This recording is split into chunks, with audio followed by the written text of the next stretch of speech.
بسم اللہ الرحمن الرحیم۔ پارہ 26 سورہ قاف۔ سورہ حجرات تک ہم پچھلی ویڈیو میں بیان کر چکے تھے۔ اب سورہ قاف شروع ہوتی ہے۔ اس میں اللہ تعالی ہم سب کو دعوت دے رہے ہیں کہ کائنات کو شعور کے ساتھ دیکھو۔ ہم اپنے آپ سے پوچھ سکتے ہیں کہ کیا ہم نے کبھی آسمان کو شعور کے ساتھ دیکھا؟ دنیا کی بنائی ہوئی چھتیں کچھ ہی سالوں میں گرنے لگتی ہیں، ان کے اندر کبھی لیکیج آنے لگتا ہے اور کبھی پلاسٹر اکھڑ جاتا ہے۔ آپ سوچے آسمان کب سے بنا ہوا ہے، کتنا بڑا ہے یہ آسمان؟ جب سے یہ بنا ہے بالکل اسی طرح ہے۔ اسے کسی تجدید کی ضرورت نہیں ہے، یہ صرف اور صرف اللہ کی ہی قدرت ہے جو وہ ہمیں دکھاتا ہے اور کہتا ہے کہ غور کیا کرو کہ جو رب اتنے سالوں سے آسمان کو ایک ہی جگہ پر رکھ سکتا ہے تو کیا اس کے لیے جنت بنانا ممکن نہیں؟ بعض دفعہ ہم جنت کے بارے میں سنتے ہیں کہ وہ کبھی پرانی نہیں ہوگی، اس کی ساری چیزیں ہمیشہ نئی رہیں گی، تو ہم سوچتے ہیں کہ ایسا کیسے ہوگا؟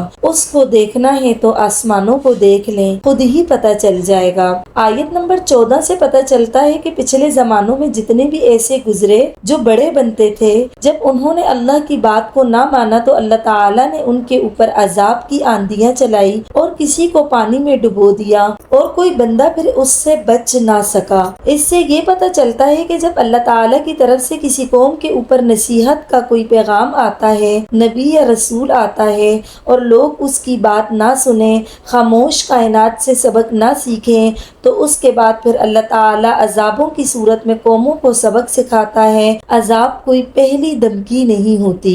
آیات 16 سے 30 تک سورہ قاف کی بہت ہی زیادہ اہم آیات ہیں جو انسان کے ہوش گم کر دیتی ہیں۔ جس بندے کو پڑھنے کے بعد غور کرنے کی عادت پڑ جاتی ہے، وہ دل و دماغ سے اس کے اوپر غور کرتا ہے کہ میرے ساتھ کیا معاملہ ہے۔ ہم بھی ان آیات کو پڑھتے وقت اپنا محاسبہ کر سکتے ہیں۔ کیا مجھے اس بات کا یقین ہے کہ میری زبان سے نکلا ہوا ایک ایک لفظ لکھا جا رہا ہے؟ پھر آیات 31 سے 35 تک اللہ تعالیٰ جنت کے بارے میں بیان کر رہے ہیں۔ اللہ کا 4 نکاتی پروگرام ہے ان آیات میں۔ ہم اپنا محاسبہ کر سکتے ہیں کہ کیا میرے اندر تقویٰ ہے؟ نیکیوں کے مواقع ڈھونڈتا ہوں، گناہوں سے رکتا ہوں، کیا اللہ کی طرف رجوع کرتا ہوں؟ اللہ کو وہ بندہ پیارا لگتا ہے جو ہر وقت اللہ کی طرف جھکے، جو غافل رہ ہی نہ سکتا ہو، ہر تھوڑی دیر میں اللہ کو یاد کرنے لگتا ہو، چاہے دنیا کے کاموں میں بھی مشغول رہتا ہو۔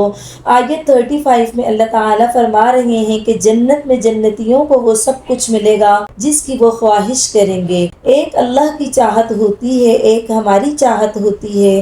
دنیا میں ہم اللہ کی چاہت مان لیں تو کل اللہ ہماری مان لے گا۔ آج جو دنیا میں پوچھیں کہ اے اللہ تو بتا میں کیا کروں، تو کل وہاں اللہ بھی پوچھے گا کہ بتا تیری رضا کیا ہے۔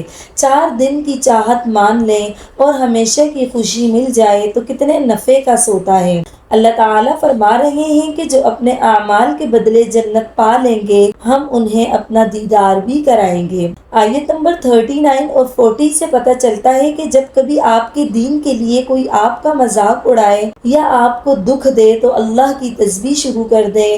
جتنا آپ کا دل بوجھل ہوگا اتنی ہی تسبیح آپ کے دل کے اندر اترے گی، آپ مخلوق سے بے نیاز ہونے لگیں گے۔ نماز میں بھی اور اس کے بعد بھی تسبیح کریں، صبح و شام کی تسبیحات، دکھ کے وقت میں اللہ کی تسبیح، خوشیوں کے وقت میں اللہ کی تسبیح۔ ایک بندہ مومن ہر تھوڑی دیر بعد اللہ کی طرف پلٹتا ہے۔ آیت 45 سے پتہ چلتا ہے کہ بہترین نصیحت اللہ کا قرآن ہے۔ اللہ کے کلام کے ذریعے سے جو نصیحت کی جاتی ہے وہ دلوں کے تاروں کو چھیڑ دیتی ہے۔ ہم کتنی ہی دوسری باتیں کر لیں، کبھی ان کا اثر ویسا نہیں ہوگا جیسا اللہ کے کلام کا ہوگا۔ اس کے بعد سورۃ الذاریات شروع ہوتی ہے۔ شروع کی آیات میں اللہ تعالیٰ ہمیں سبق دے رہے ہیں کہ تم بھی ہواؤں کی طرح نیکیاں کرو، تم بھی اللہ کی راہ میں اپنی جان اور مال سب لگا دو، جس طرح یہ ہوائیں ساری انسانیت کے لیے فائدے کے کام کرتی ہیں، تم بھی انسانیت کے لیے ایک فائدہ مند چیز بن جاؤ۔ آیت 25 سے 28 تک حضرت ابراہیم کی مہمان نوازی نظر آتی ہے۔ اس سے پتہ چلتا ہے کہ مہمان نوازی کتنی خوبصورت چیز ہے۔